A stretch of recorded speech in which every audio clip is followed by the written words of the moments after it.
जय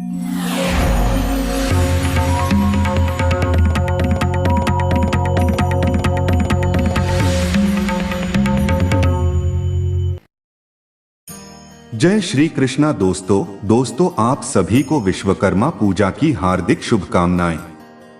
दोस्तों, हिंदू धर्म में मानव विकास को धार्मिक व्यवस्था के रूप में जीवन से जोड़ने के लिए विभिन्न अवतारों का विधान मिलता है। इन्हीं अवतारों में से एक भगवान विश्वकर्मा को दुनिया का पहला इंजीनियर माना गया है। इसका मतलब यह है कि पूरी दुनिया का ढांचा उन्होंने ही तैयार किया था। वे ही सृष्टि के प्रथम आविष्कारक थे। क्या आपको पता है क्यों की जाती है विश्वकर्मा पूजा और भगवान विश्वकर्मा की उत्पत्ति कैसे हुई थी?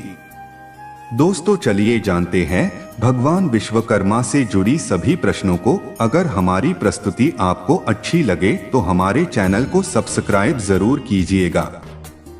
पौराणिक कथा के अनुसार सृष्टि को संवारने की जिम्मेदारी ब्रह्मा जी ने भगवान विश्वकर्मा को सौंपी थी। ब्रह्मा जी को अपने वंशज और भगवान विश्वकर्मा की कला पर पूर्ण विश्वास था। जब ब्रह्मा जी ने सृष्टि का निर्माण किया तो वह एक विशालकाय अंडे के आकार की थी। उस अंडे से ही सृष्टि की उत्पत्ति हुई। कहते हैं कि बाद में ब्रह्मा जी ने इसे शेषनाग के शीश पर रख दिया, परंतु शेषनाग के हिलने से सृष्टि को नुकसान होता था। इस बात से परेशान होकर ब्रह्मा जी ने भगवान विश्वकर्मा से इसका उपाय पूछा। तब भगवान विश्वकर्मा ने मेरु पर्वत को जल में रखवाकर सृष्टि को स्थिर कर दिया। भगवान विश्वकर्मा की निर्माण क्षमता और शिल्पकला से ब्रह्मा जी बेहद प्रभावित हुए। तभी से भगवान विश्वकर्मा को दुनिया का पहला इंजीनियर और वास्तुकार माना जाता है। इसलिए भगवान विश्वकर्मा की पूजा हर छोटी से छोटी दुकानों में भी की जाती है। विष्णु पुराण के पहले अंश में भगवान विश्वकर्मा को देवताओं का देव बढ़ी कहा गया है तथा शिल्पावतार के रूप में सम्मान योग्य बताया गया है। यही मान्यता अनेक पुराणों में आई है, जबकि शिल्प के ग्रंथों में वह सृष्टिकर्ता भी कहे गए हैं। धर्मशास्त्रों और ग्रंथों में विश्वकर्मा के 5 स्वरूपों और अवतारों का वर्णन है।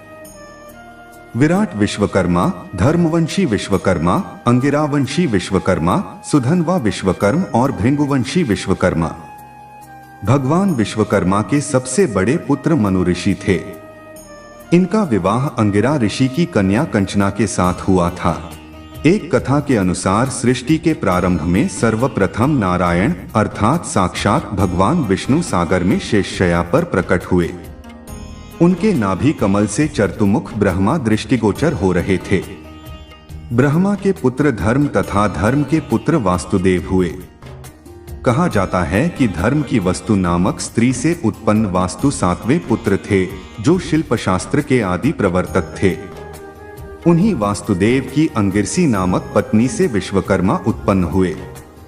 पिता की भांति विश्वकर्मा भी वास्तुकला के अद्वितीय आचार्य बने। भगवान विश्वकर्मा के अनेक रूप बताए गए हैं, जो 2 बाहु वाले, 4 बाहु एवं 10 बाहु वाले तथा 1 मुख, 4 मुख एवं पंचमुख वाले कहलाते हैं। विभिन्न युगों में उनके कुछ वास्तुशिल्प चमत्कार निम्नानुसार हैं। शनि युग में स्वर्ग, त्रेता युग में सोने की लंका, द्वापर युग में द्वारका शहर, कली युग में हस्तिनापुर और इंद्रप्रस्थ। भगवान विश्वकर्मा का स्वरूप चित्रों में इस प्रकार वर्णित है कि भगवान विश्वकर्मा सिंहासन पर 4 भुजाओं सहित बैठे हुए हैं। उनके एक हाथ में विश्वकर्मा पुराण और एक हाथ में पुस्तक है। तीसरे हाथ में औजार हैं, जो भवन निर्माण का प्रतीक हैं। नीचे झुके हाथ में कमंडल है, जो सृष्टि की रचना की प्रतीक है। पीले वस्त्र धारण किए आभूषण पहने विश्वकर्मा सृजनकर्ता के रूप में चित्रित किए जाते हैं। दोस्तों, हमारी प्रस्तुति आपको कैसी लगी कमेंट्स में जरूर बताइएगा और चैनल को सब्सक्राइब जरूर कीजिएगा। धन्यवाद।